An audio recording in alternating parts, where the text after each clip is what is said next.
তো হ্যালো বন্ধুরা, আমি আজকে দেখাবো আপনাদের অক্সিজেন কনসেন্ট্রেটর মেশিন। এই মেশিন আমরা অনেকেই চালাই বা চালাতে জানি, কিন্তু তবু আমি কিছু নিয়ম বলে দিই। এই মেশিন চালানোর সময় পেশেন্টের আমাদের যততে দরকার অক্সিজেন ফ্লো 1, 2, 3, 4, এটাতে 5 পর্যন্ত দেওয়া আছে। 5-এর উপরে একটা রেড লাইন দেওয়া আছে। আমরা পেশেন্টের যদি 1-2-এ চলে তাহলে ঠিক আছে, 1, 2, 3, 4 পর্যন্ত ঠিক আছে, যতটা পরিমাণ দরকার তার উপরে যদি কাউরি দরকার বা 5-এই কাউরি দরকার, কিন্তু এই মেশিন দিয়ে 5-এর নিচেই চালাতে হবে। 5-এ চালালেও মেশিন খারাপ হয়ে যাবে। সবসময় যদি আমরা 5-এ চালাই তাহলে মেশিন কিন্তু প্রবলেম চলে আসবে।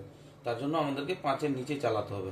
এই যে আমাদের চালানোর জন্য এই জিনিসটা এখানে বোঝা যায় কি করে আমরা কততে চালাবো, 1, 2, 3, 4 লেখা আছে। আর মেশিন 24 ঘন্টা চালানো যাবে না একটা মেশিন। তো অনেকেই ভাবে যে কি একটা মেশিন নিয়ে আমি 24 ঘন্টা চালিয়ে নেবো। 24 ঘন্টা চালানোর জন্য কিন্তু দুটো মেশিন প্রয়োজন। 6 ঘন্টা করে চালাতে হবে, এক একটা মেশিনকে 6 ঘন্টা করে, 6 ঘন্টা করে রেস্ট দিতে হবে, তাইলে মেশিন খারাপ হবে না। আর একটা নিয়ম হচ্ছে, মেশিনের ইলেকট্রিসিটি কোনো রকম ডিস্টার্ব দিলেই আপনাকে স্টেবিলাইজার ব্যবহার করতে হবে।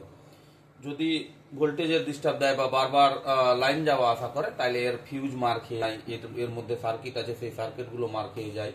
তার জন্য আমাদেরকে হয় স্টেবিলাইজার দিয়ে ব্যবহার করতে হবে, আর না হয় যাদের লাইন ঠিক আছে তাদের কোনো প্রবলেম নাই, তারা চালাতে পারে। তো বন্ধুরা, কেমন লাগলো একটু কমেন্টে জানাবেন।